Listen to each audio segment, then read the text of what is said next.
A nurse begins to remove the tubes from a young woman in a coma, but hears, "Don't leave me," and changes everything, and calls the police. The digital clock on the wall reads 3:12.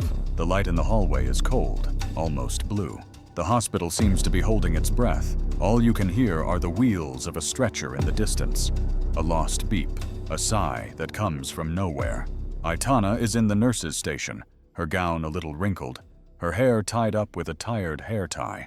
She opens the shift file and runs her finger down the list, her hands cold, the pen slipping a little from the sweat. The coffee from hours ago is now a stone in her stomach. The door opens slowly. The doctor on call enters, smelling of alcohol and freshly printed paper. He doesn't smile, doesn't look at her for long, just hands her a transparent envelope with a document inside, a red stamp, the date, the time, the signature of Nurse Alvarez. His voice is low and matter-of-fact. "Proceed." She holds the envelope carefully, as if it were made of thin glass. She reads what is written without fully understanding the sentences. Withdrawal of support, female patient, neurological condition, medical decision. The letters seem to rise and fall like waves. "Doctor," Aitana says, clearing her throat. "Do you confirm now?" "Now." He points with his chin toward the hallway. "Document signed, everything in order." She wants to ask more. "Are you sure? And the family? Who authorized it?" But the words stay in her mouth and come back. The doctor has already turned around. He's already at the door. "Anything, call me," he says without turning his face, "and register it in the system." Aitana is alone. The air conditioning blows a cold air that makes her arms bristle. She looks at the clock again, as if time had to give her an answer. 3:13. The second hand runs hurriedly and indifferently. She opens the supply drawer. Gloves, gauze, saline solution, labels. Each object has a new weight, a meaning she doesn't like to name. She picks up the badge that was upside down and places it on her chest. She breathes through her nose. She counts 1, 2, 3, 4. She holds her breath, exhales again. Her chest hurts a little. "Aitana!" A tired voice emerges in the hallway. A colleague passes by pushing a cart. "Everything's fine." The word comes out very short, dry. "Shift." The colleague continues. The cart squeaks. The hallway is empty again. Aitana opens the envelope and checks the seal. The paper has a rough texture on her fingertips. She reads the doctor's name, sees the signature, checks the time. It's not a mistake. It's not a rehearsal. It's now. She thinks about simple things so as not to think about the rest. Then she changed the sheet in 402. Room 6 needs an IV. There's a flickering light in the station. Small lists that always save, but today they don't save. Today they just push the weight forward. She adjusts her mask, feels the elastic pull behind her ear. The gown rubs against the cold skin of her arm. The floor shines like ice. The hospital is a sea of pale light, and she is an island walking slowly along the path. She passes the empty chapel. The door is ajar, inside a glass of water, and a candle already half burned. Aitana stops for half a second. She looks. She doesn't go in. She just thinks quietly, as if talking to someone. "Give me courage." And she continues on the bulletin board in the hallway. Someone has stuck a child's drawing of a house and a yellow sun below, with a marker that says, "For Mom." The drawing is crooked, sweet, silly. Aitana's chest tightens. She looks at the floor, pretends she didn't see it, and continues on her way.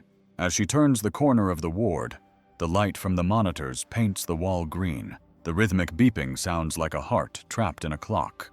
The glass of the room reflects her face for an instant. She almost doesn't recognize herself. Deep, dark circles under her eyes. Tight lips. A strand of hair falls across her forehead. She puts her palm in her pocket, as if she wants to keep her heart there so it doesn't fall out. She taps her leg lightly twice, an old gesture she makes when she needs to remind herself that she is here at her post. She takes the control sheet, marks the time, and takes out 2 new gloves. The latex cracks. The sound scares her. She laughs awkwardly, alone, a short giggle that dies in the air. "Come on," she whispers to herself, her voice low and careful. The hallway is so quiet that every step echoes. Aitana adjusts her glasses and looks above the door at the illuminated number. She takes another deep breath. 1, 2, 3, 4. Her hand touches the cold handle. It's just metal, but it feels like stone. Before entering, she closes her eyes for a second and sees her kitchen at home. Her mother cutting bread, the window open to the patio, the smell of plain coffee, a radio playing an old song, a good memory. Aitana holds onto that image like someone clutching a blanket. She opens her eyes and repeats, almost without a voice, what she heard. She pushes the door slowly. The light in the room is softer, but the cold is the same. The curtains are half open. A sliver of moonlight enters through the crack and streaks across the floor. The monitor glows next to the bed. The sound constant, obedient. Aitana approaches step by step. She sees the small body under the sheet. She sees the pale, still young face. She sees the tubes. She sees the tapes. She sees life hanging on plastic and numbers. She stops next to the bed. She feels the weight of the document in her hand. She feels the glove tighten around her wrist. She smells alcohol. She feels her heart rise a little higher in her chest. "I'm here," she says softly to the patient, who does not respond. "I'm Aitana," and she remains silent for a few seconds, as if waiting for permission, as if the air itself had to speak. She sees the clock on the wall change to 3:14. Aitana looks at the paper once more, folds it carefully, and puts it in the pocket of her gown on the side of her heart. Her right hand rises slightly, trained, ready for every gesture she has learned over the years. "God help me." Aitana pulls the cart closer to the bed. The metal makes a soft sound.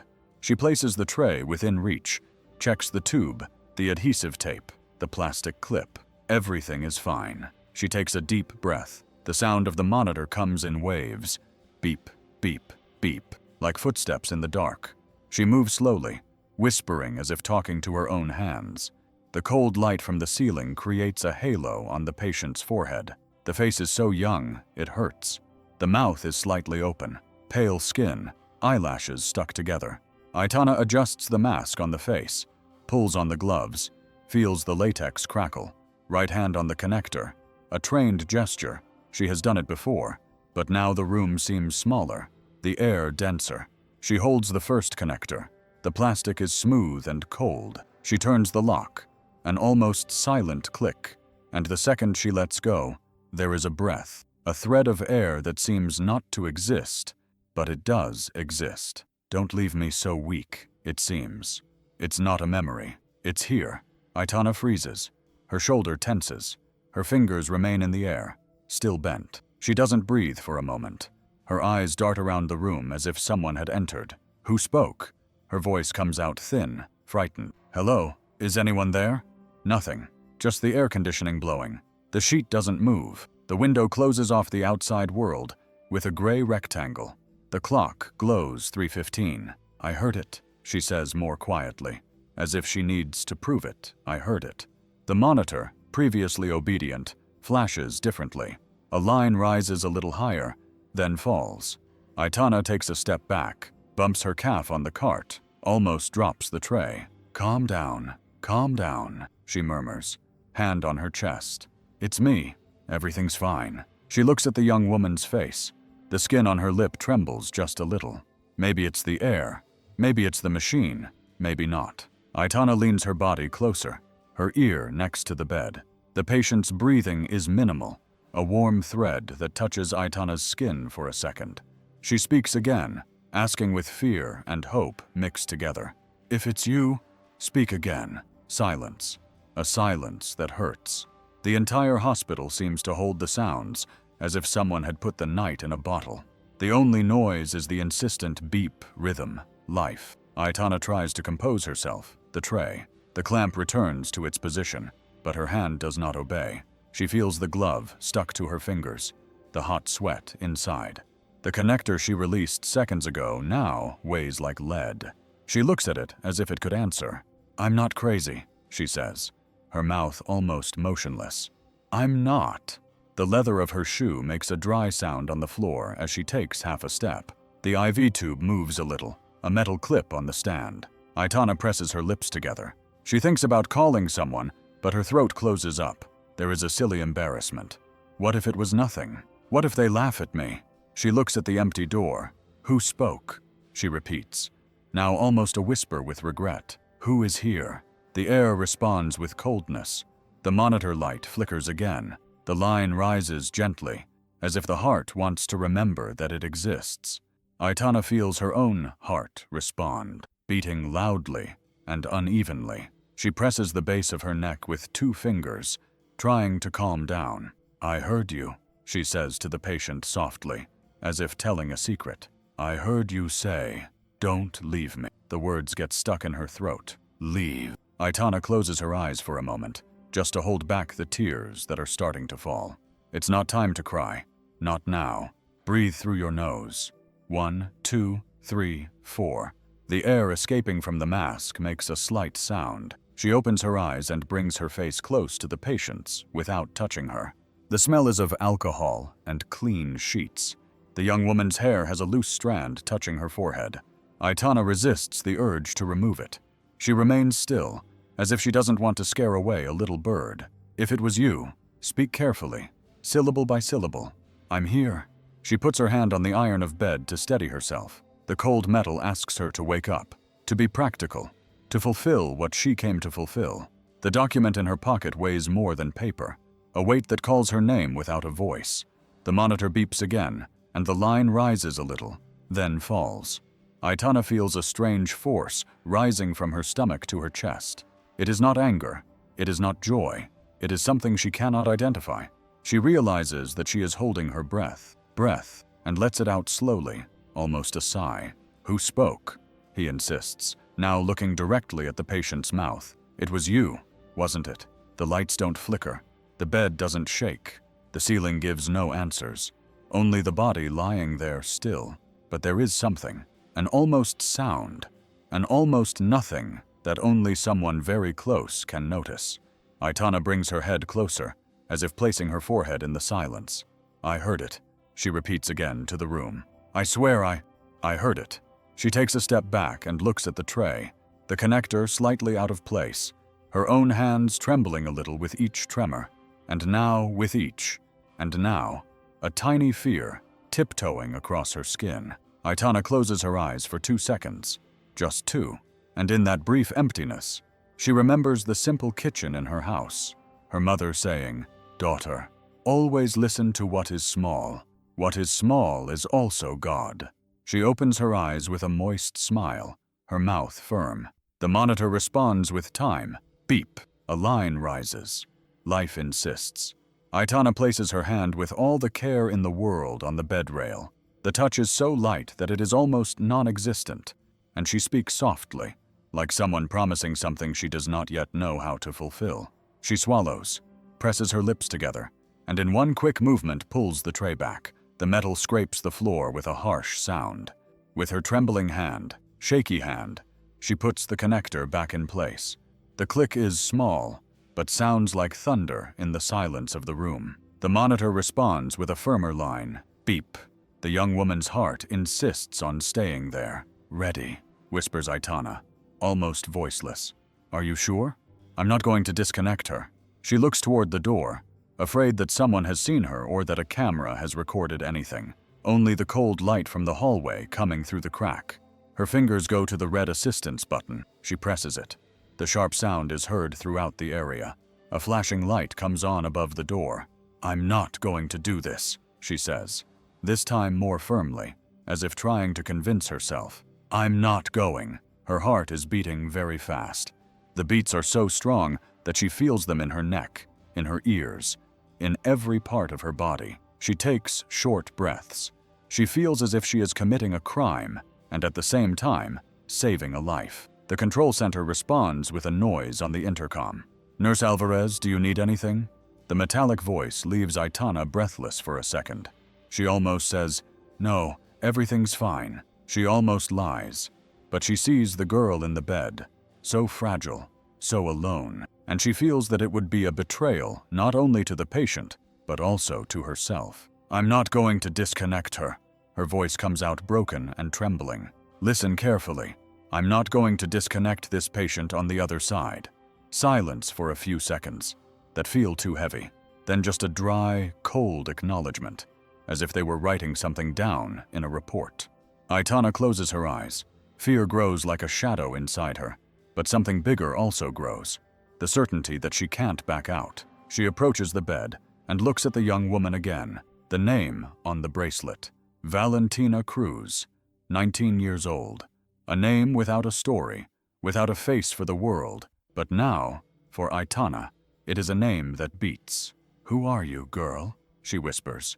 "Who wanted to silence you like this?" Silence returns the question. The air conditioning blows cold, indifferent, but Aitana feels as if the room were filled with something invisible, as if a large presence were watching her.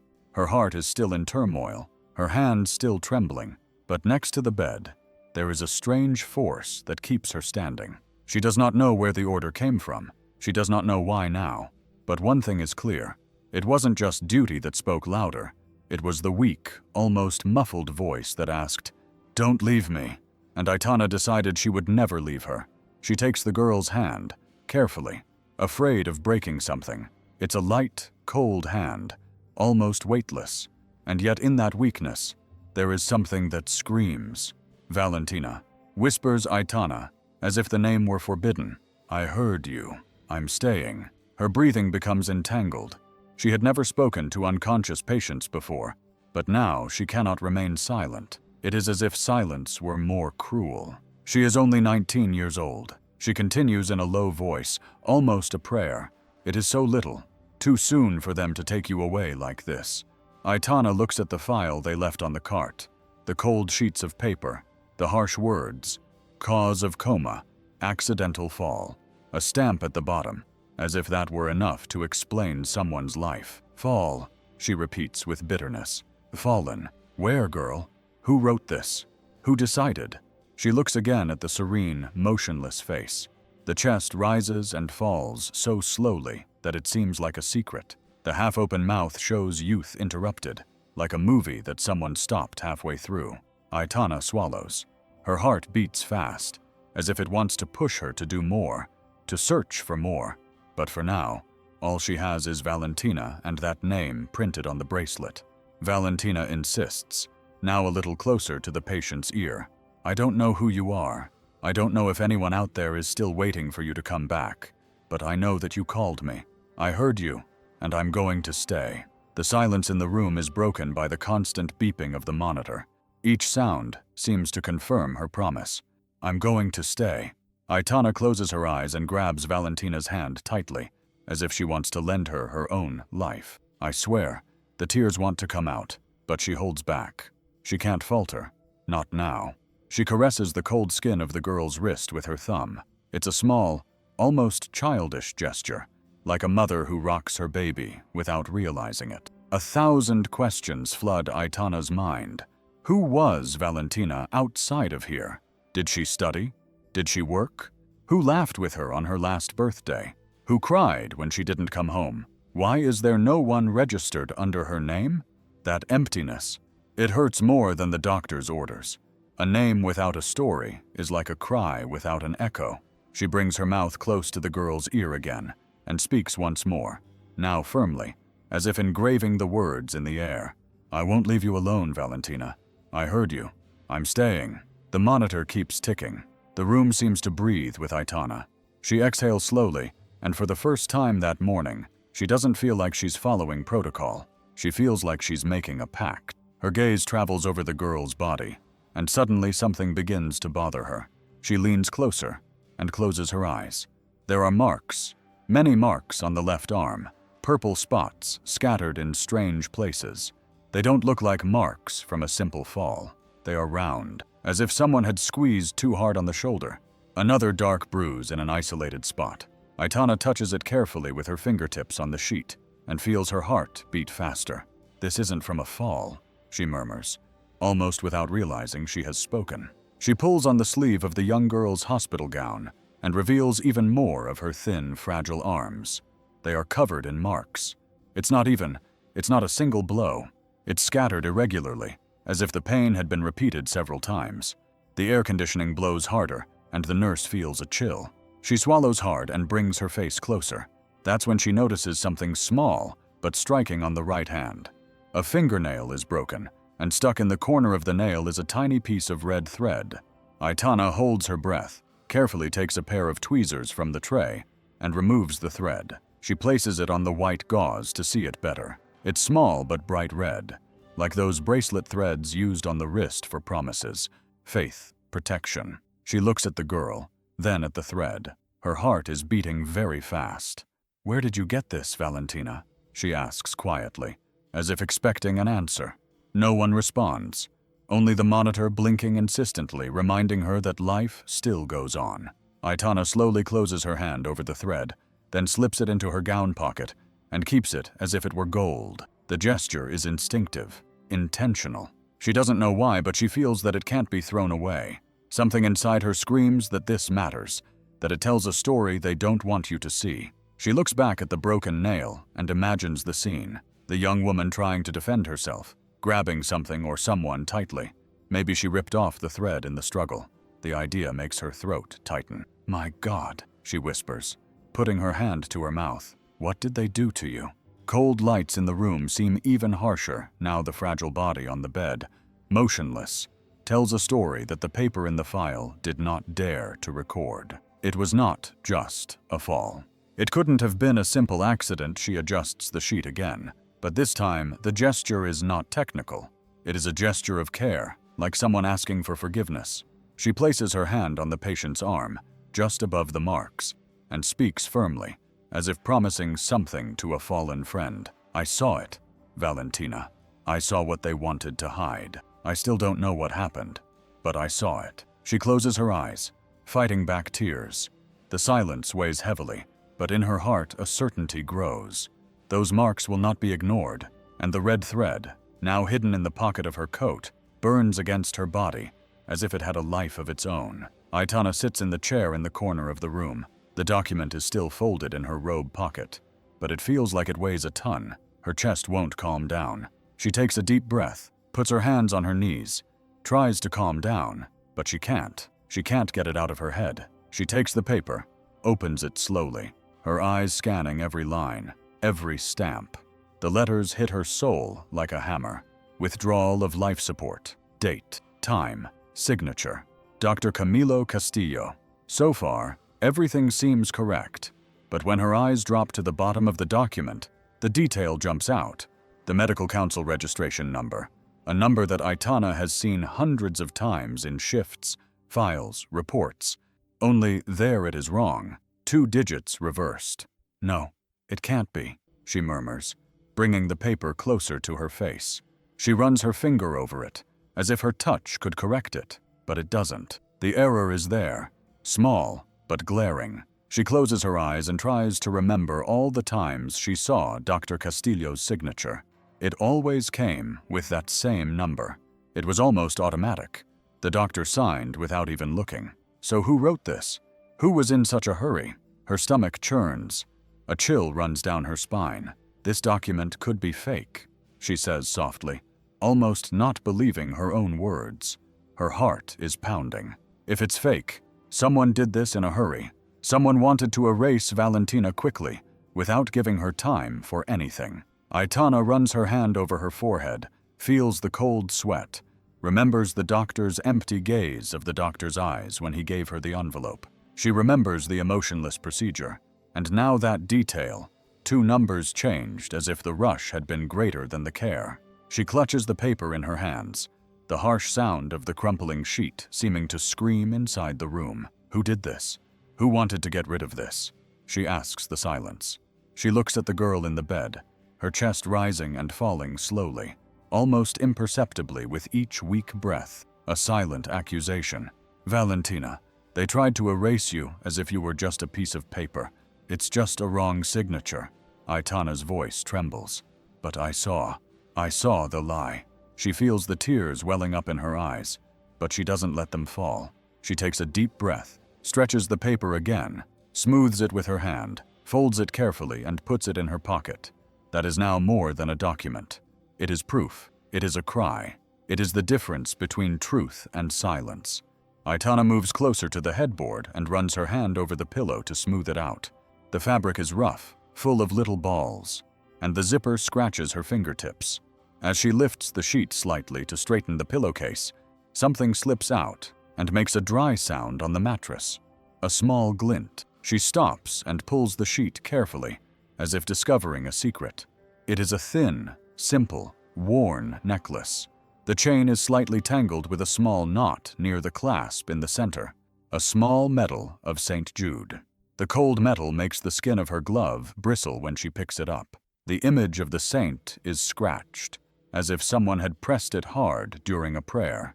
Aitana turns the medal over, engraved with small, crooked letters. For Vale, E. She takes a short breath. Vale, E. E stands for Elena. Her head races. Her heart too. She runs her thumb over the letters, feeling the grooves as if she could touch the history. The medal smells of skin and soap. It smells of someone who wore it every day. It smells of care. "It's yours, isn't it, Valentina?" she says softly with a sad smile. "Someone gave it to you with love." Aitana looks around, standing up straight as if the room could accuse her of touching what she shouldn't. There is only the night, the machine, the breath of air. Nothing responds. She brings the little medal to her chest, over her robe, trying to imagine the person who engraved those letters. A face, a hand, a hug. The feeling of a gift placed around her neck with a "May God watch over you." Aitana holds the open chain in her palm and feels like crying for someone she doesn't even know. "Who is it?" she whispers, as if asking a friend who is calling. Okay, so sweetly. She undoes the knot with her gloved fingertip with the patience of someone fixing a child's toy. The metal creaks almost imperceptibly when the chain is free. She places the medal on the pillow next to the girl's face, but does not put it around her neck yet. She is afraid of hurting her, afraid that the clasp will scratch her skin. "Tell me, does the saint weigh more than she can bear? I'll leave it here. Yes, close to your face. He takes care of you, and so do I." Aitana smooths the sheet with short, repeated movements, as if calming the room. She seems to breathe more slowly. The beep of the monitor continues faithfully. The cold light touches the little medal, and it reflects a tender glow onto the ceiling. Suddenly, there is a small noise that is not from the machine, a sound that comes from the girl's mouth, almost imperceptible, as if the air wanted to become a word. "Mama" is a whisper. "Water." Aitana is startled, but does not move. She understands that any sudden movement could break the miracle. She brings her ear so close that she feels the warm breath on her cheek. Aitana's heart races. Her hand reaches for the cup of water and the moisturizing sponges. Everything is there, but it seems far away. Hey, I heard you." "Yes." Her voice comes out sweet and firm. "It's me, Aitana. Calm down. I'm going to give you water." Slowly, she opens the sponge envelope. She dips it in the cup and checks with her finger to see if it's just the right amount. If she uses too much, it scares her.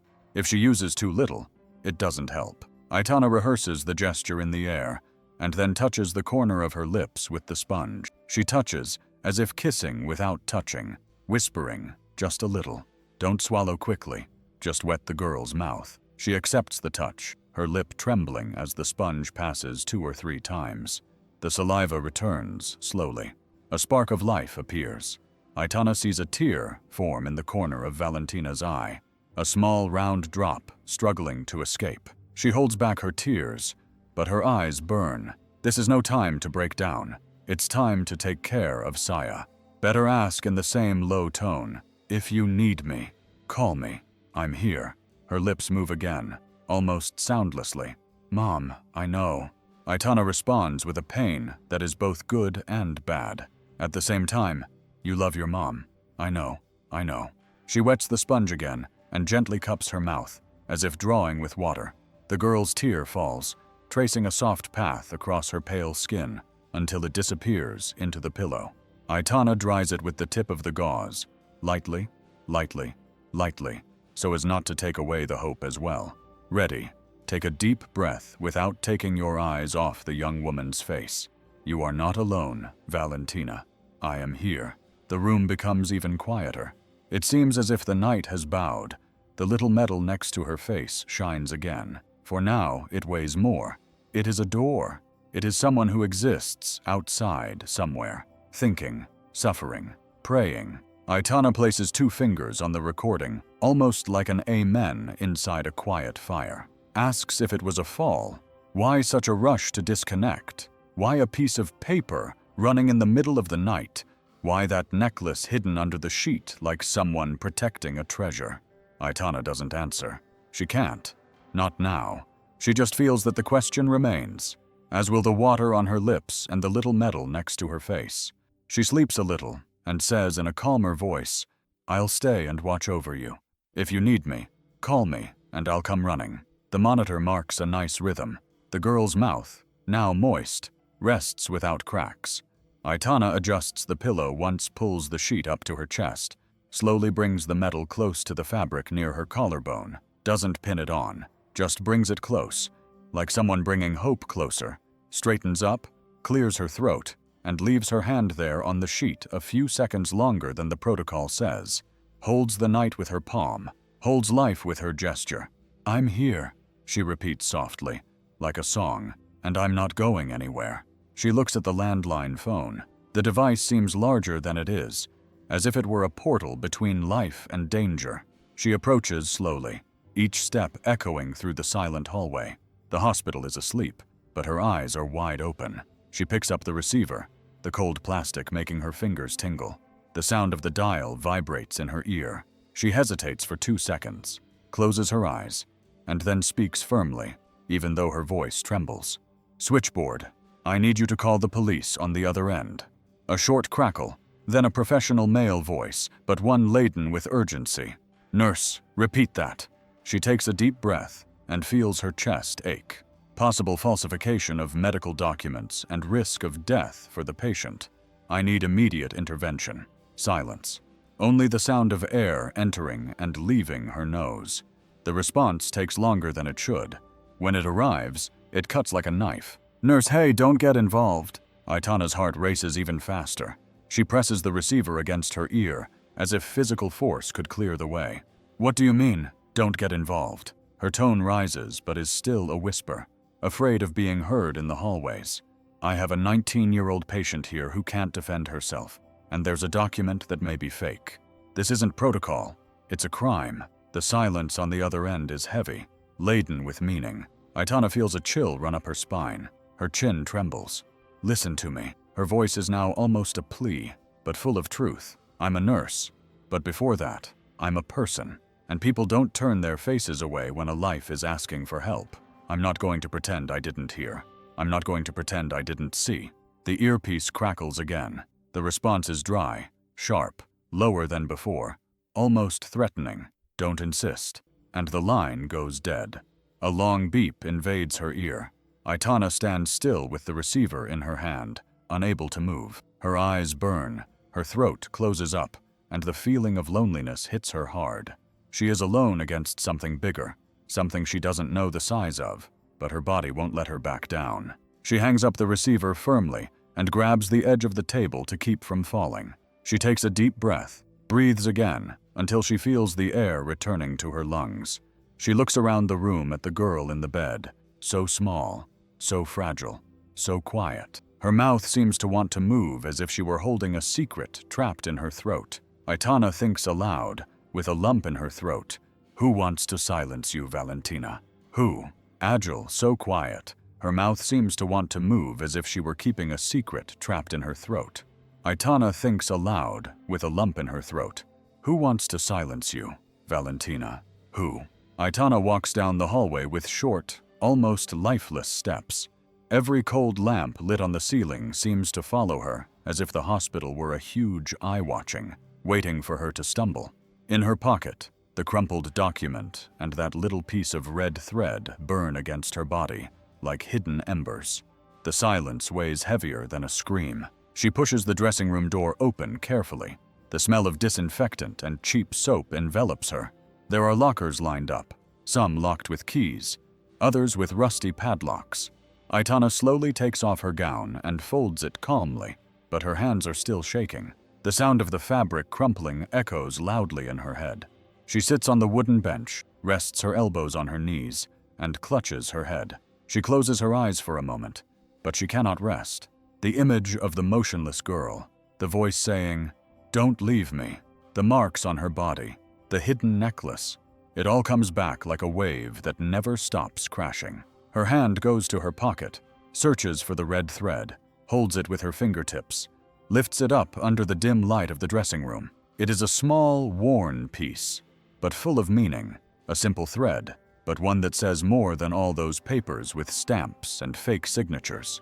She winds it slowly around her finger. She remembers her grandmother years ago telling stories about the girls who worked in factories and wore those threads on their arms to ask for protection. It is a promise, my daughter.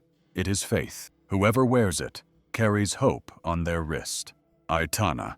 She swallows hard, closes her eyes, and squeezes that piece of hope tightly. Where did you get this? Valentina whispers to herself, her voice breaking. Who tied it for you? Who prayed for you? Tears fall, but she wipes them away quickly, almost angrily, as if crying were a weakness. She takes the ordinary uniform out of her backpack and puts it on hurriedly, her heart beating fast as if pushing her to get out of there. She looks at her reflection in the small broken mirror in the locker. Her eyes are red, her dark circles deep, her face tired. But behind the tiredness, there is something new, a decision. I'm going to find out, she says in a firm, low voice, looking straight at herself. I'm not going to close my eyes.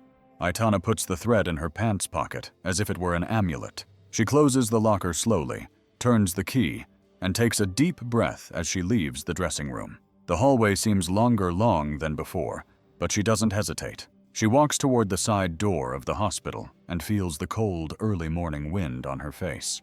It's the kind of wind that cuts through you, that makes you shiver, but for her it's like a sign that she's still alive, that she can still fight. Outside, Puebla is still asleep. The streets are almost empty, with only a few cars passing by. In the distance, she hears a motorcycle on the avenue. The sky begins to lighten timidly, with a blue line behind the heavy clouds. Aitana adjusts her coat to protect herself from the cold. She walks faster, her eyes fixed on a single destination. The red thread in her pocket beats as if it had its own heart guiding her. She knows where she has to go, to the sanctuary of Our Lady of Ocotlan. There, perhaps, she will find the key to understanding who Valentina is, where that thread came from, and why someone wanted to erase her history so quickly. Aitana does not have all the answers, but she has faith that the truth is waiting for her at dawn. And with that faith, she continues through the still empty streets, determined to return before her next shift, because now, more than ever, she feels that every second counts. The morning in Puebla dawns gray, with cold, damp air. The sky seems heavy, but the sound of the bells of the sanctuary of Our Lady of Ocotlan breaks the silence of the streets.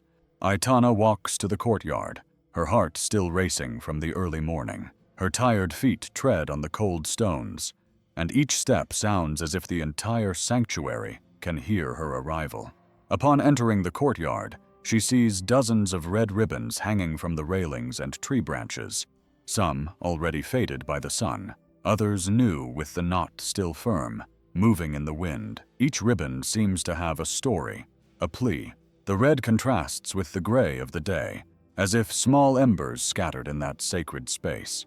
Further ahead, a white-haired woman, bent over by age, kneels in front of a side altar.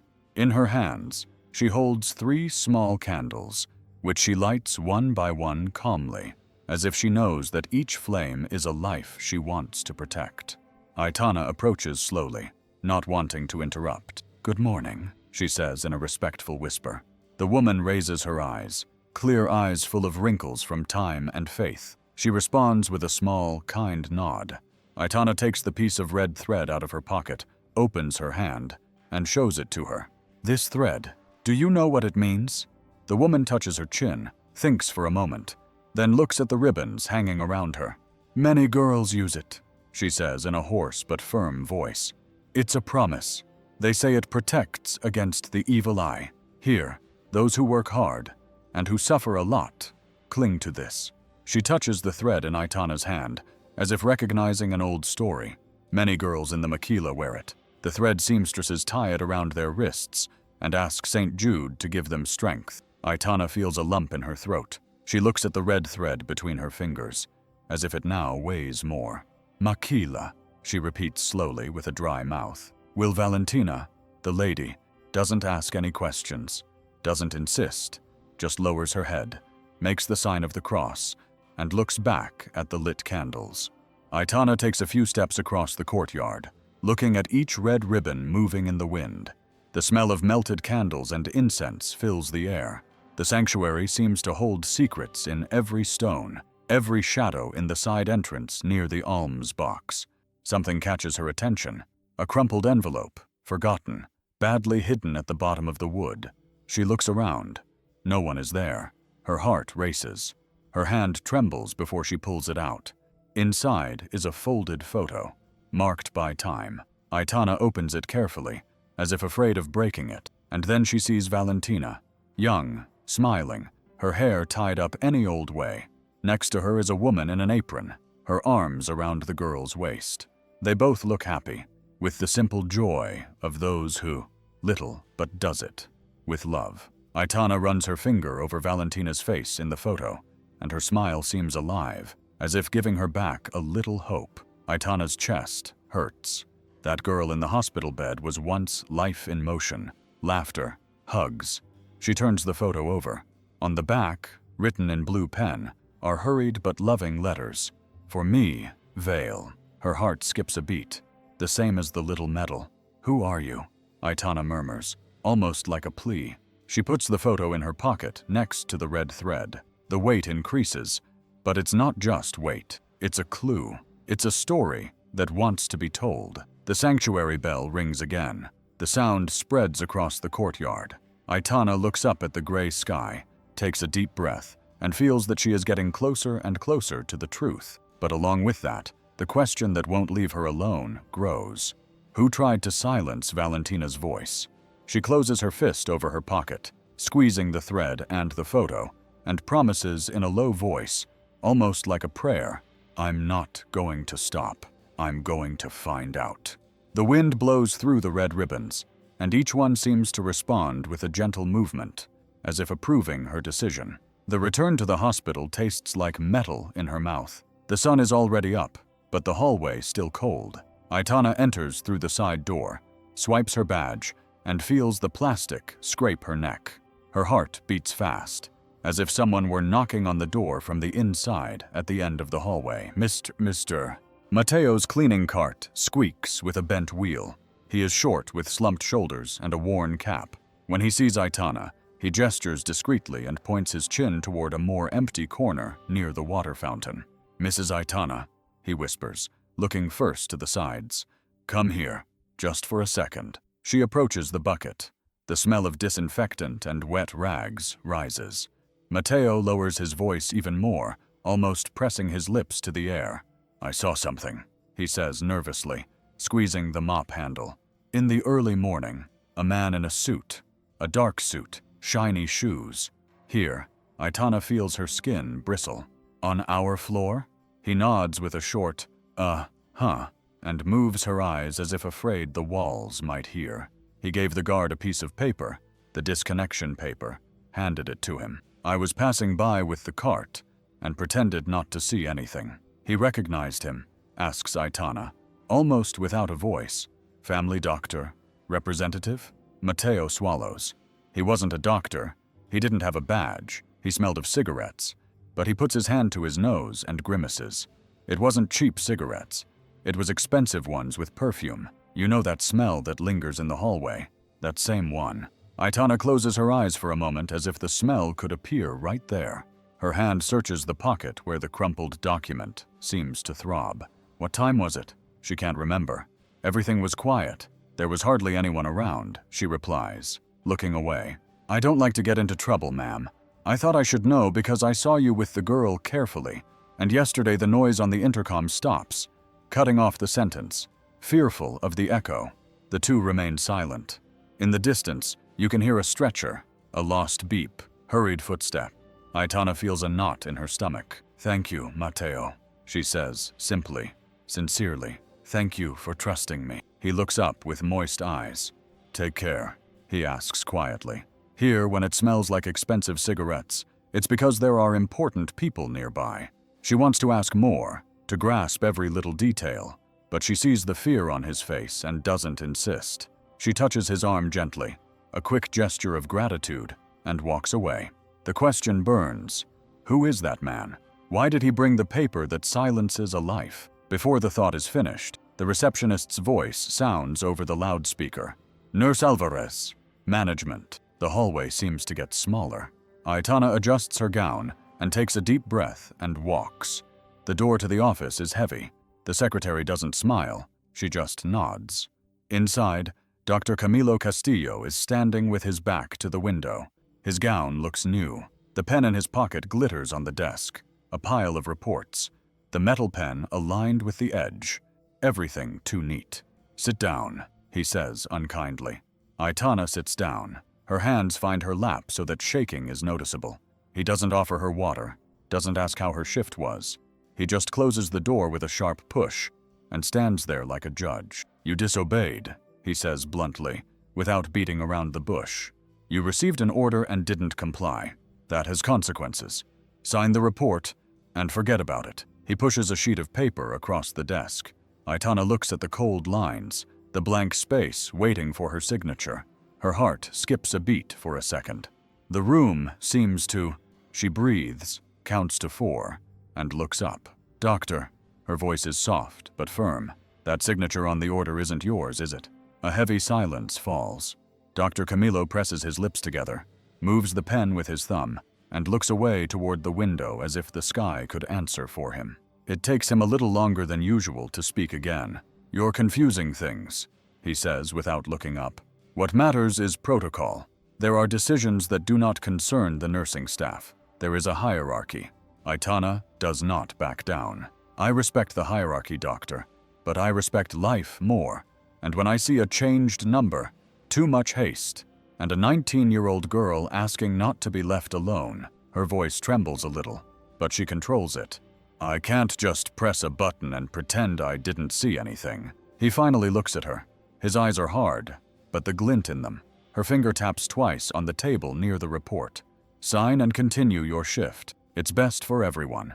Best for whom? Aitana asks quietly, without scolding, just telling the truth. For the hospital.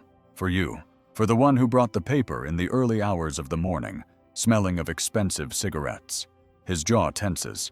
He picks up the report and realigns it, as if to fix it, to fix the world. Watch your words, Alvarez. She leans forward slightly, without aggression, just so he can hear her well.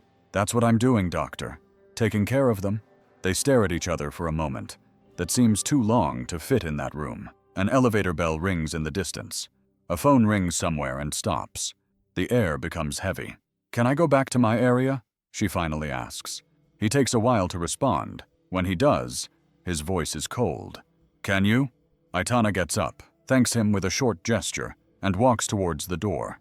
Before leaving, she feels the urge to say something else, to lay everything she carries in her pocket and in her chest on the table, but she keeps it to herself. She opens the door and returns to the hallway. The world outside remains the same. Cold light, beep footsteps inside her. She doesn't ask him now. It's a tighter knot. Who is that man?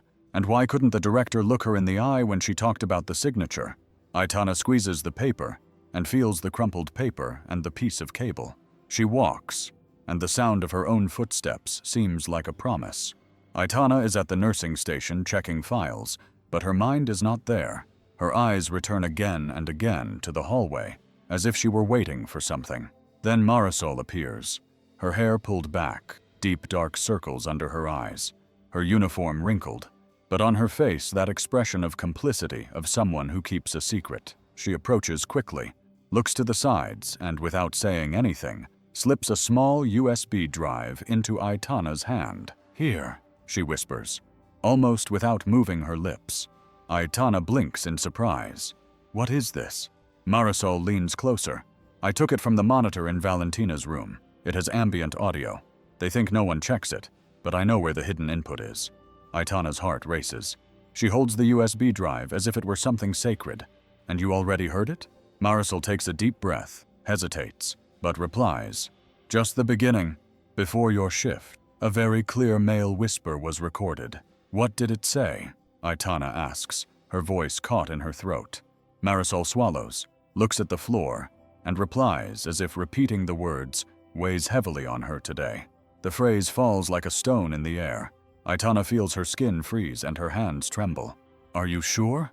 Absolutely sure? Marisol looks up, her gaze steady, but with fear shining behind it. It wasn't a noise in the hallway. It was an order. Aitana takes her friend's hand and squeezes it. Thank you. You didn't have to risk yourself like that. Marisol gives a tired smile. I'm also a nurse, Aitana. And before that, I'm also a person. The two look at each other, sharing a silence that is worth more than 1,000 words. The beeping of the monitors in the background sounds like sad music. Aitana feels she is not as alone as she thought, but the knot in her stomach grows. Who gave that order? Before they can continue talking, a guard passes by in the hallway. The two women pretend to be busy, arranging papers and going about their routine. The man continues on his way.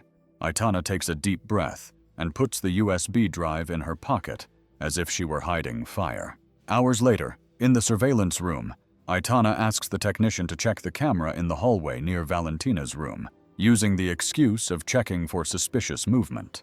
The guy complains a little, but agrees. On the screen, the images advance quickly until suddenly she says, "There, go back a little."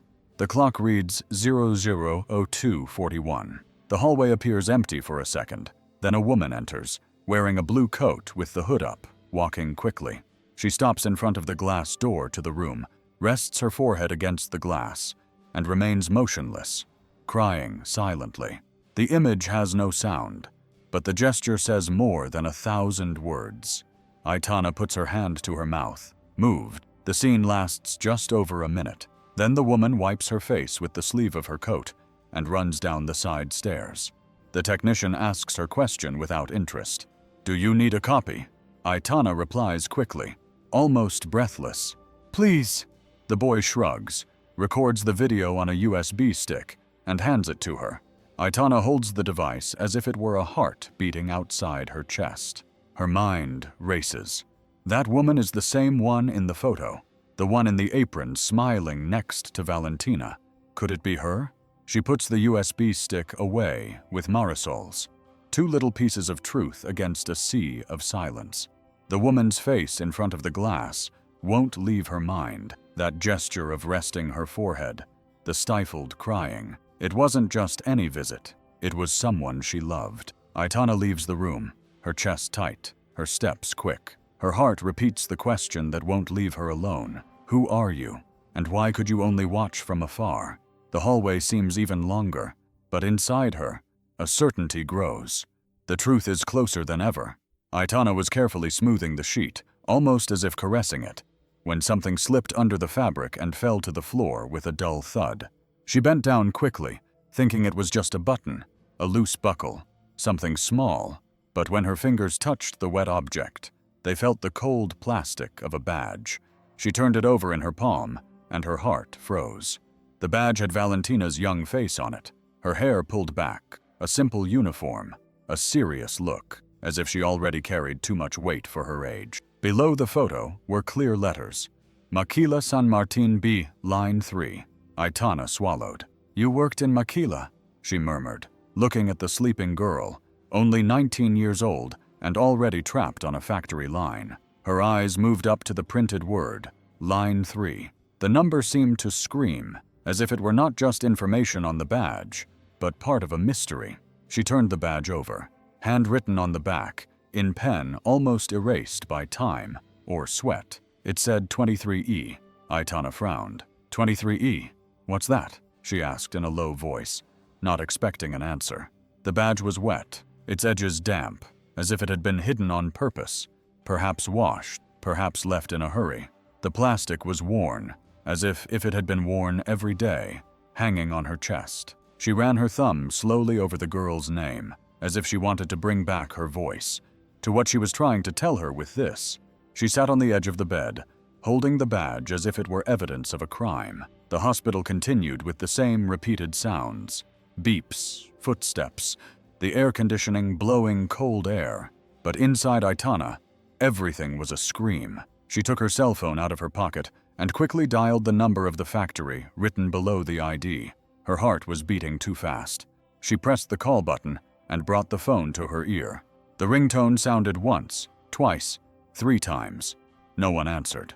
She bit her lip and insisted, dialing again. This time it rang for several seconds until it fell silent. She tried again. Silence. As if the whole factory had decided to remain silent on purpose. Aitana sighed deeply and closed her eyes for a moment. The badge now seemed to weigh more than a brick in her hand. "Why aren't they answering?" she muttered. "What are they hiding in there?" The number written on the back, 23, burned in her mind. It wasn't just a forgotten note. It was important. Maybe a warehouse, a room, an extra shift, something that shouldn't exist. She pressed the badge against her chest, close to her heart, and looked at Valentina again. "I'm going to find out, girl. Whatever that 23E, I'm going to find out." A tear rolled down her cheek without her noticing. She quickly wiped it away with the back of her hand and put the badge in her coat pocket, along with the red thread and the crumpled photo. 3 pieces of hidden truth. 3 keys to a door she didn't yet know how to open. The monitor beeped, breaking the silence. Aitana got up slowly, took a deep breath, and repeated to herself like a promise. "None of this will remain hidden. Neither you, Valentina, nor your story." The hallway remained the same, but inside her, the mystery grew like a weight impossible to ignore. What is it? 23. Her cell phone vibrates in her pocket like a small blow to the stomach. Aitana slowly takes her hand out, her nails marking the fabric of her gown. Nothing on the screen, hidden number. Her name seems to tremble. She takes a deep breath, and with the calmest voice she can fake. Well, on the other end, a low, emotionless voice. The throat of someone who commands and doesn't ask. "Nurse, I already told you. Mind your own business. What you're seeing is dangerous. Either you leave or you're going to lose it." The cold cuts through the skin. The words enter like stones. The ear that hears the warning begins to hurt. Aitana feels her throat close up, but she holds back the tears like someone holding something fragile. The hand that holds the phone trembles so much that it is difficult to keep her voice steady. "Who is this?" she manages to say, but the question comes out muffled. Silence. Only the breathing on the other end. Then a click. The line goes dead. The emptiness in the receiver seems to scream. Aitana stands in the hallway, the phone almost pressed against her chest. The room seems to be back there with the constant beeping, like a heart that knows no fear. She puts the phone away with automatic fingers and takes a deep breath deeply and starts walking. Each step is heavy, as if the floor were covered in mud. At the station, her hands search for numbers. She calls the police headquarters. The voice on the other end is professional but distant. They say they will send a patrol car. Aitana insists, speaking quickly, explaining what she saw. The document, the marks, the red thread, the voice she heard, and finally asks for protection. She doesn't want to be a hero. She wants to live. Soon Officer Bruno appears, her hair pulled back, and a tired look. She introduces herself with her badge in the sunlight coming through the narrow window. The movement is simple, bureaucratic. Aitana tells everything again. The words come out in fits and starts with a lump in her throat. She shows the document, the thread, the photo, the badge. She places each object, each detail on the table like painful evidence. The officer writes, her pen scratching on the notebook. Hours, names, schedules. She keeps her eyes on the paper, but from time to time she looks up at Aitana, taking small pauses as if trying to understand what doesn't fit on one line. "I understand," says Bruno, in a firm but unemotional voice. "We're going to record everything. Make a list of those involved. Schedules. Everything you remember." Aitana speaks quickly, laying a pile of images on the table. The document confirms it.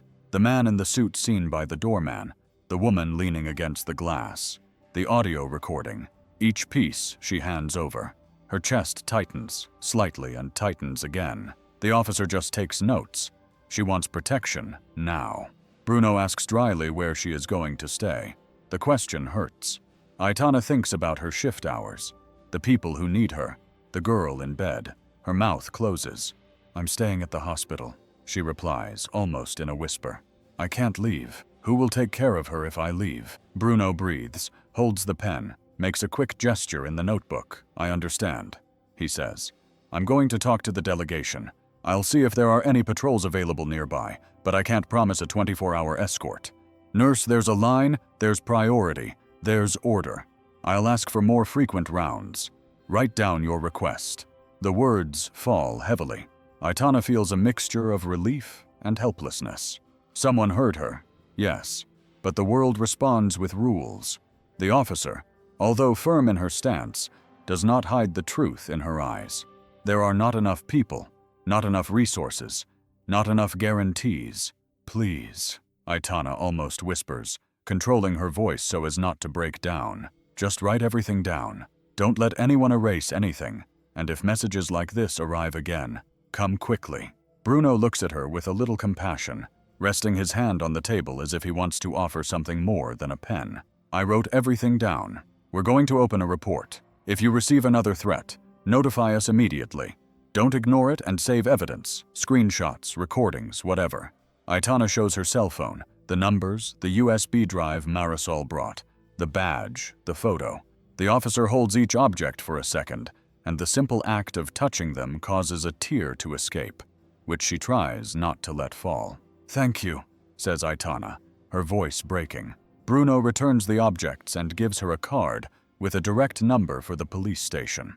If it happens again, call this number. His tone is dry and practical. And if you see anything suspicious at the hospital, call me now. The promise is short. It is not consolation. It is a point on the list of procedures. Aitana understands that the law and life do not always go together. The officer gets up, takes her folder, signals that she has to leave, and the only word left is wait. When the door closes, Aitana leans against the wall and lets everything out. The fear, the exhaustion, the urge to scream. The tears fall like a hot star down her face. She wipes them away with the sleeve of her gown, slowly, without rushing. Her chest feels tight, an invisible hand holding everything together. But even though her body trembles, there is a thin line of determination that does not break. She will not abandon the girl. She picks up the phone again, looks at the number that threatened her, hidden, and holds her breath. There is no answer, only silence for company. Aitana puts the phone away, adjusts her gown, goes to the window and looks out at the hospital courtyard below. Some people walk by, indifferent. Inside, life goes on, fragile and stubborn. In her pocket, the red thread and the crumpled photo knock against the fabric. Fear arrived and stayed, but with it also came the will to fight. The night was long. The morning brought new questions. The police took notes and promised nothing, as was to be expected. And yet Aitana returns to the girl's bed with slower, more careful steps. Careful, ready to witness, to watch, to try to hold on to what someone wanted to tear away. The hospital chapel was almost empty, with only the smell of melted candles and wilted flowers. The silence there was different from that in the corridors. It seemed like a silence that listened. Aitana entered slowly, feeling her body ask for a moment of calm. But before she could kneel, she saw a figure in the corner near the image of St. Jude as. It was the woman in the blue coat, the same one from the camera. She was on her knees, her head bowed, her hands clasped together, trembling as if she were praying and hiding at the same time. Aitana took 2 steps forward and hesitated. The woman raised her face, her eyes red and swollen from crying so much, fear on her face. "Ma'am," Aitana began in a low voice. The woman pressed her hands to her chest as if asking for forgiveness for existing. Her voice came out almost breathless. "My name is Elena. I'm her mother." The world seemed to stop for a second. Aitana swallowed, feeling the words bounce inside her. The mother, the woman behind the glass, the one who had been crying from afar, was now there. Elena held out her hands, showing her palms, wounded with poorly healed cuts. Her eyes trembled, darting from side to side as if she were afraid that someone had followed her there. They wanted her voice to break, but it returned in a sob. They wanted to silence my daughter, because she saw something she shouldn't have. She couldn't finish. Her whole body was shaking. Her sobs broke every word. She wanted to speak, but only fragments of pain came out of her mouth. Aitana approached, knelt beside her, and took her injured hands in hers, carefully, as if holding broken glass. "Elena, calm down. Breathe. I'm here. Tell me what you can. I promise I'll take care of her." "Elena." She shook her head, tears streaming down her face. She tried to continue, but her voice wouldn't obey her. Aitana put her arm around her shoulders, offering her a discreet hug. The two of them stayed there in the corner of the chapel, one crying, the other holding her, until the sobs turned into heavy breathing. Only after several minutes did Elena, still staring at the flame of a candle, begin to speak in whispers, as if telling a secret to her saint. "Line 3, she said, swallowing hard. "They work extra shifts without being registered. They lock the doors. The girls work until they drop, without rest. Many faint. Some never return." Aitana felt her skin prickle and her heart race. She squeezed her hand tighter. Elena continued, lowering her voice even more. She wrote everything down in a notebook and hid it. She knew that one day they would try to silence her. Aitana blinked, remembering the badge, the number written on it. Elena, 23. "Do you know what it is?" The woman closed her eyes, took a deep breath, and answered as if the name burned her mouth. "It's the warehouse next door, a hidden entrance. They go in there at night. No one signs anything. No one knows. On paper, they only exist in there." Aitana slowly took her cell phone out of her pocket, turned on the recorder, and left it on the edge of the bench, hidden between her hands. Elena's voice, agile but determined, every word full of pain and truth. "That's why they want to silence her, right?" said Aitana, almost without a voice, "because if she talks, everything will end." Elena didn't answer. She just closed her eyes, and 2 thick tears fell. Aitana turned off her cell phone, put it away, and placed her forehead on Elena's as if in prayer. "I swear, Elena, I won't let this be lost." The two remained there in silence, embracing on the bench of the chapel. One held fear, the other held promise, and between them a 19-year-old life fighting silently, not to be erased. The room was silent, broken only by the constant beeping of the monitor. Aitana was adjusting the tubes when suddenly the sound changed. The beeping became irregular, fast, then slow, out of rhythm. The green line on the screen jumped uncontrollably. "No, no, no," murmured Aitana, already running to the side of the bed. The alarm sounded loudly, cutting through the air. The sharp noise made her heart beat at the same rhythm, as if her own body were trapped on that screen. Valentina began to have arrhythmia. The young woman's chest rose and fell strangely, as if the air had become her enemy. Valentina called out to Aitana, even though she knew she might not be able to hear her, but she called out anyway. Her voice came out firm, laden with desperation. "Fight, my girl! I'm here!" She squeezed the girl's fragile hand tightly, almost crushing it, as if she wanted to bring her back with just her touch. "Don't let go. Not now," she whispered. "I promise to stay with you, and I will stay."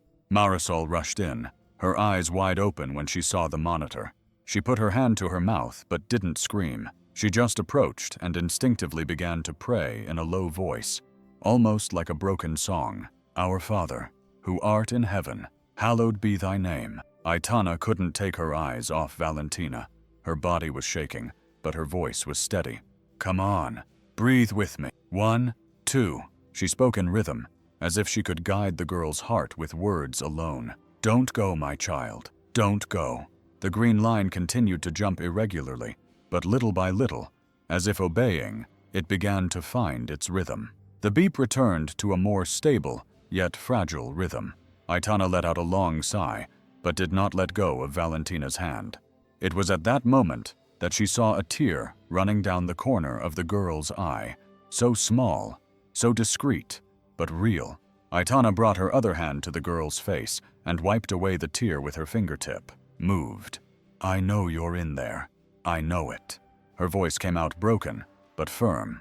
Marisol, still praying, remained silent for a second and looked at Valentina, her eyes also filled with tears. She clasped her hands to her chest and nodded her head as if confirming a miracle. The room was suspended. Anyone who saw that would feel the same. Breathing stopped, hearts beating along with that beep on the screen. Time stood still in that moment. Aitana rested her forehead on Valentina's hand and whispered, "Fight, my girl. I'm here, and I'm not going anywhere." The beep remained steadfast. The night that until then had been filled with fear gained a glimmer of hope. A thin glimmer, but alive, like the tear that ran down Valentina's face. Aitana's cell phone vibrated in her pocket, almost startling her. It was Officer Bruno. His firm voice could be heard on the other end. "We got the video. I need you to come see it." Aitana and Marisol looked at each other with concern. Elena, who did not let go of the rosary in her hands, she got up slowly, as if her legs weighed twice as much. The three of them walked to the special police room inside the hospital. On the computer screen, the video began to play. The image was blurry, recorded from a distance, but clear enough to break your heart. From the roof of a nearby building, the camera showed the warehouse marked with spray paint, 23E. The early morning was dark, but the lights inside came on when the doors opened. First, they saw stacked boxes being dragged away, then a group of young girls rushing in, some with their heads down, others hugging their clothes as if they were cold or ashamed. Elena covered her mouth with her hand. "My God," she whispered, already crying. "They're girls." Aitana's heart was beating very fast, and she was short of breath. Every second of the video was a blow, and then he appeared, a man in a dark suit, waving his hands, pointing, organizing everything as if he owned the place. The camera zoomed in on his face, which was now clearer to see, his hair combed back, walking confidently with the attitude of a boss. "That man," said Aitana in a low voice, almost a whisper. "Who is he?" Officer Bruno paused the video and looked directly at them. "Dr. Dario Beltran, lawyer for the Maquila." The name fell like a stone to the floor. Elena began to cry harder, her body slumping. Marisol squeezed Aitana's shoulder, and the two were left speechless. Bruno said firmly, "Reports of expensive cigarette smoke always around him." He looked at Aitana. "It's the same man the janitor described. Everything connected. The knot had a face. It was him."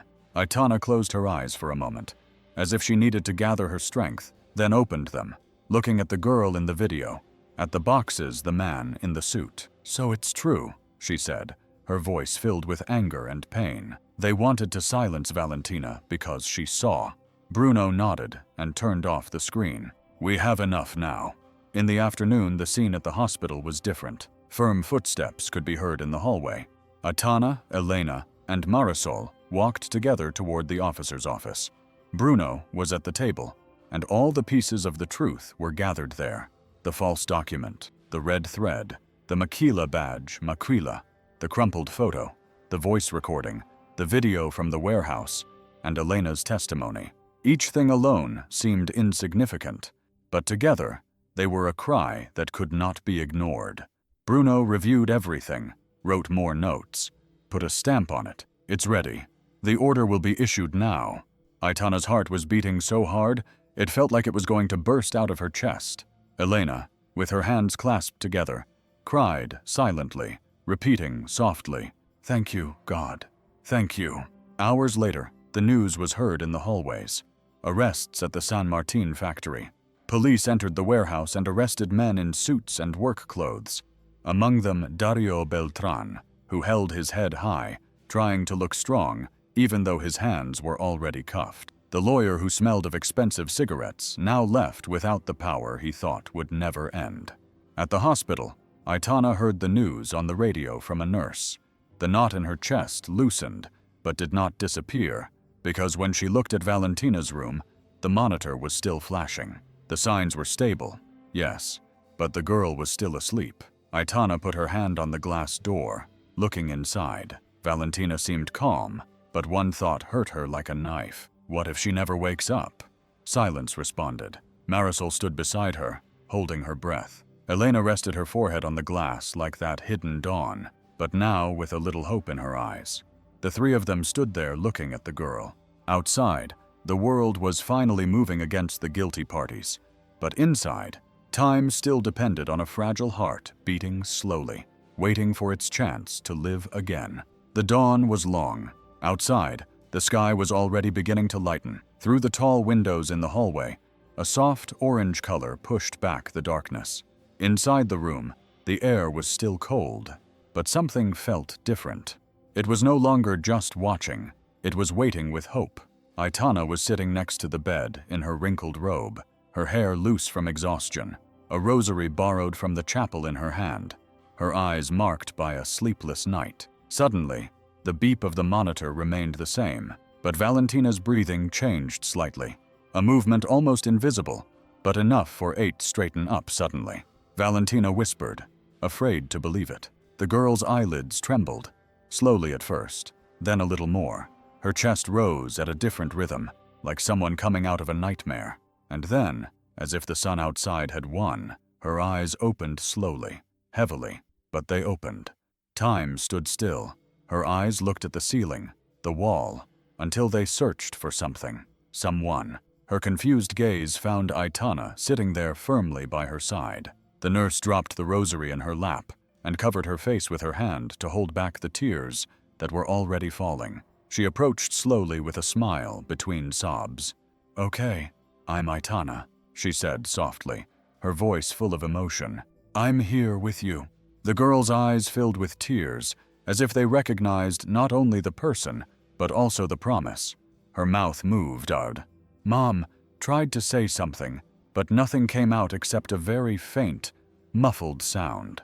Calm down, Aitana stroked her hair and adjusted her pillow. "Don't talk, Mom. It's not necessary." And that's when Valentina, with great effort, moved her fingers slowly but firmly and squeezed Aitana's hand. It was a small but strong squeeze, as if it said more than 1,000 words. Aitana couldn't hold back her tears, but she also smiled.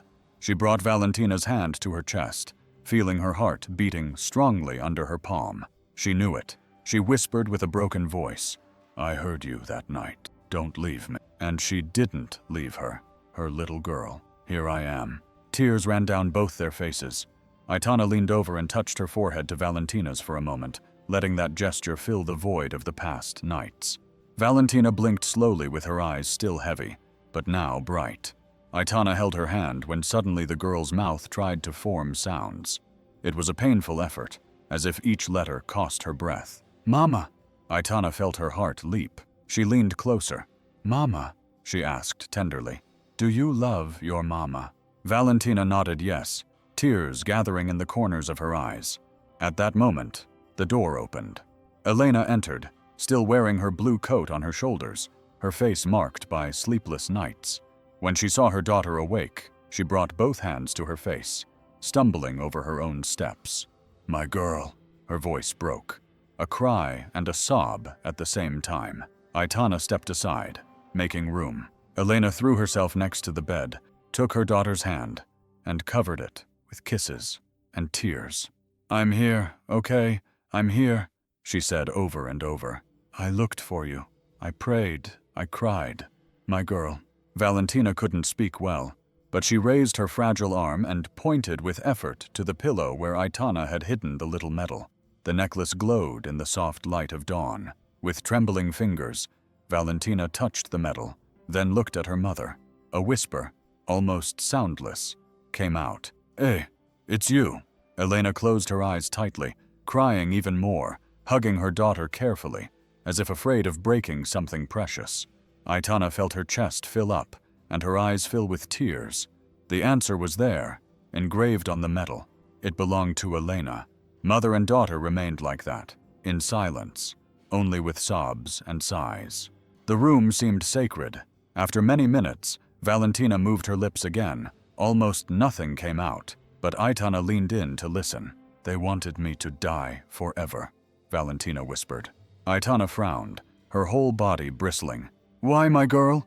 Elena asked desperately. "What did they do to you?"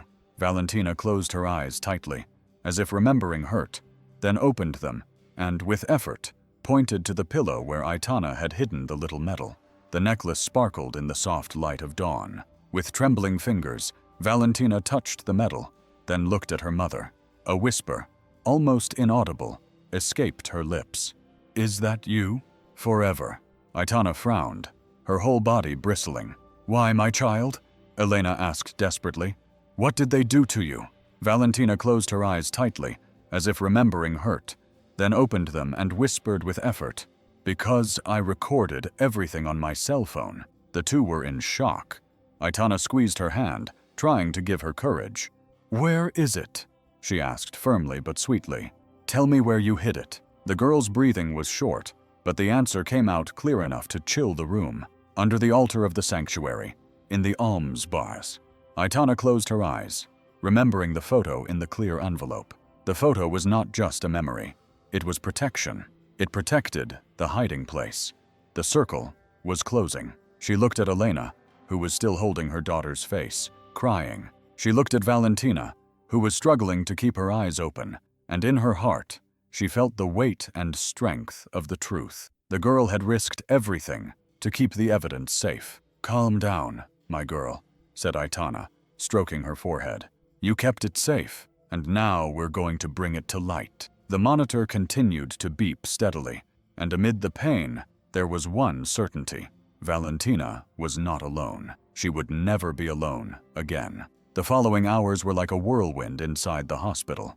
Police officers came and went, bringing boxes, laptops, and folders full of papers. The atmosphere was different. It was no longer just fear. It was movement. It was as if the truth had finally found an echo in the makeshift investigation room. Aitana watched the comings and goings, sitting exhausted in a corner. Bruno, the officer, placed the objects on the table. Valentina's cell phone, recovered from the sanctuary, the recorded videos, the lists with secret shifts at the maquila, names of missing girls. Each sheet was an open wound, each recording a cry that had been trapped. "We have more than enough," Bruno said firmly. "Now, no one can stop us." In the hallway, reporters were already crowding around, cameras fighting for space. Headlines began to run on the television in the nursing station. The news sounded, "Exploitation network dismantled in Puebla. Police confirm involvement of authorities and legal representatives of the San Martin maquila." The image showed men in suits being led away in handcuffs, their faces hidden behind folders and camera flashes illuminating the scene. Elena, hugging her rosary, cried silently. Marisol stood next to Aitana with her arms crossed, trying to hide her emotions. Mateo, the janitor, spied from afar, hidden behind the door, as if he didn't feel worthy of being there, but he couldn't stop watching. Soon, the names began to appear in the media, but amid all the noise, two stood out at the bottom of the screen. Anonymous heroes collaborated with the investigation. A nurse, a hospital worker, and a janitor were key in bringing the evidence to light. The camera showed Marisol's photo for a second and mentioned Mateo. The two looked at each other in surprise, not believing they were being called heroes. "I just stammered," said Mateo, scratching his head. "I just said what I saw, and I just copied a file," said Marisol. "I didn't do anything important." Aitana smiled at them both with tears in her eyes. "You did everything," she said, her voice firm but sweet. "Without you, none of this would have happened." In the same broadcast, Dr. Camilo said, "I didn't do anything important." Aitana smiled at them both with tears in her eyes. "You did everything," she said, her voice firm but sweet. "Without you, none of this would have happened." In the same nothing, "I didn't do anything important." Aitana smiled at them both with tears in her eyes. "You did everything." Her voice was firm but sweet. "Without you, none of this would have happened." In the same broadcast, Dr. Camilo Castillo appeared in front of the microphones. The image showed a serious but visibly affected man, his gaze downcast, his hands trembling as he held the paper with his statement. "I took a deep breath. I failed. I signed documents under pressure. I should have protected, gone to my patients, but I gave in to fear and external pressure. I apologize." The apology was broadcast on television, but Aitana didn't want to watch until the end. For her, public apologies were necessary, yes, but they didn't erase the nights when they almost turned off Valentina. She got up and went out to the hospital courtyard. The fresh air hit her face. The sky was already clear, full of clouds, moving slowly. She took a deep breath, trying to clear her chest. Marisol followed her. "You're not going to give an interview. They're asking for you too." Aitana shook her head, looking up. "I don't want fame. I just want peace." Marisol stood beside her, respecting the silence. Inside, the television continued to talk about justice and arrest operations. But outside, Aitana closed her eyes and let the wind ruffle her hair because, for her, more than the headlines, what mattered was what was happening behind a glass door in the room of a 19-year-old girl who was silently fighting to come back to life. It was at that moment that she understood that justice might be advancing outside, but the peace she sought was inside that hospital, in the simple miracle of seeing Valentina breathe. The physical therapy hallway was illuminated by the soft afternoon light. The smell of alcohol mixed with that of talcum powder and cream used for rehabilitation massages. There, time seemed to slow down, respecting the rhythm of the bodies trying to relearn how to live. Valentina was standing, leaning on a metal walker. Her body was still fragile, her legs trembling. Every step was like a battle. The loose-fitting hospital gown revealed some marks on her skin, scars that crossed her arms and shoulders, marks that time would not completely erase from her right side. Aitana held the walker firmly, ready to help on the left side. Elena, her mother, walked close to her daughter, her two hands ready to embrace her if she fell. Her face was full of tenderness and pride.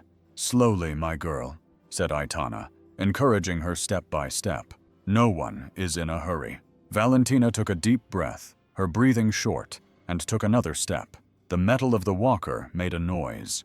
Her foot touched the floor, and then another. The effort made sweat appear on her forehead, but along with that, there was a sparkle in her eyes, the desire not to give up. It was at that moment that Elena began to sing. Her voice was weak and trembling, but sweet and full of memories. I, sing and don't cry." Valentina looked up, recognizing the song. She tried to open her mouth, but no voice came out. Even so, she moved her lips, singing softly, because singing makes heaven happy. The song filled the empty hallway. The nurses who were passing by walked more slowly. A janitor stood discreetly in the background, wiping his eyes with his sleeve. The sound was simple, but it seemed to heal wounds that could not be seen. Aitana, without realizing it, began to smile. She held Valentina's arm firmly, but now also to the rhythm of the music. She said softly, excitedly, "Let the music carry you, Valentina." She took another step. Her leg trembled and she almost collapsed, but Elena carefully held her by the waist. "That's good enough for me," she said, laughing through her tears. "Look, you're walking again." At that moment, a shy smile appeared on the little girl's face, still fearful but genuine, the kind of smile that comes when pain gives way to a little hope. The camera slowly zoomed in, showing the scars on the young woman's body, deep marks, evidence of everything that had tried to erase her. But above them would be that shy, delicate smile, almost hidden, but alive. And amid Elena's singing, Aitana's firm support, and Valentina's courageous effort, something was clear. The scars told the story, but they were not the end of the story.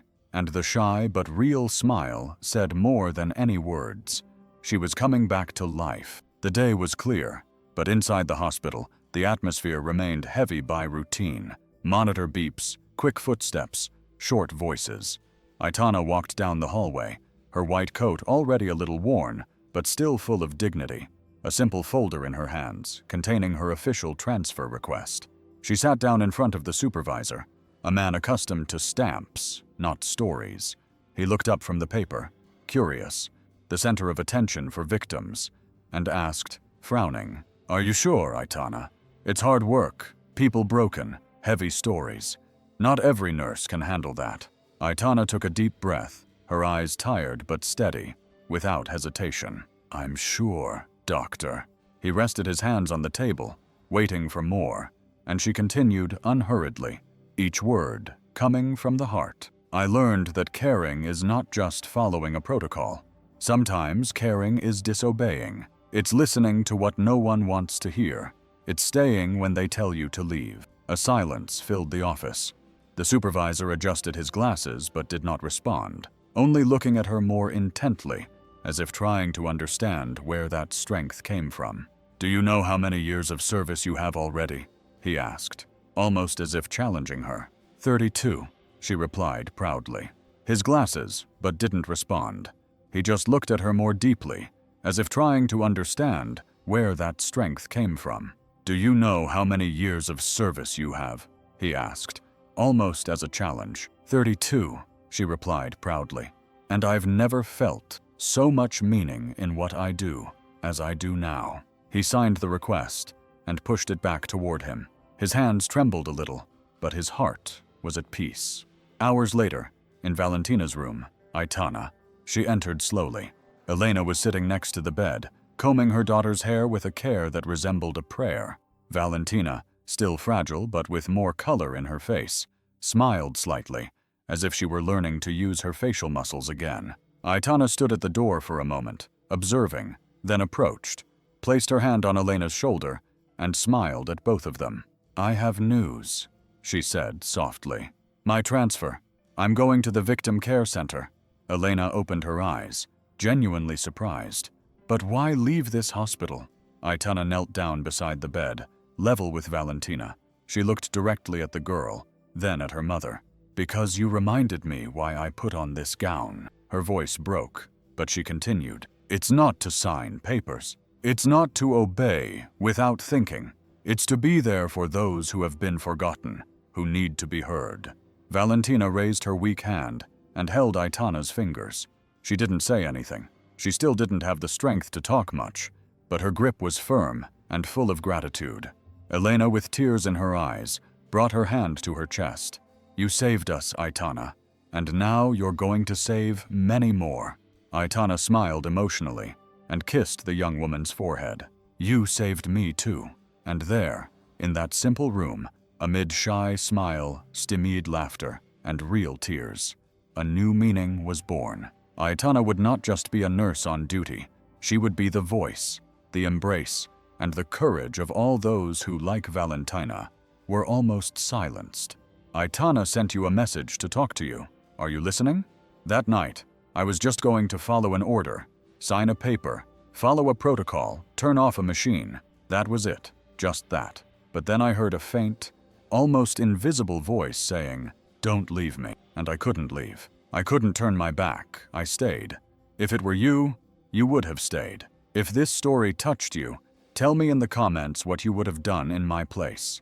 Subscribe to the channel, share it with someone who needs hope, and watch the next video, because this was the story of a life that was almost silenced, but wasn't.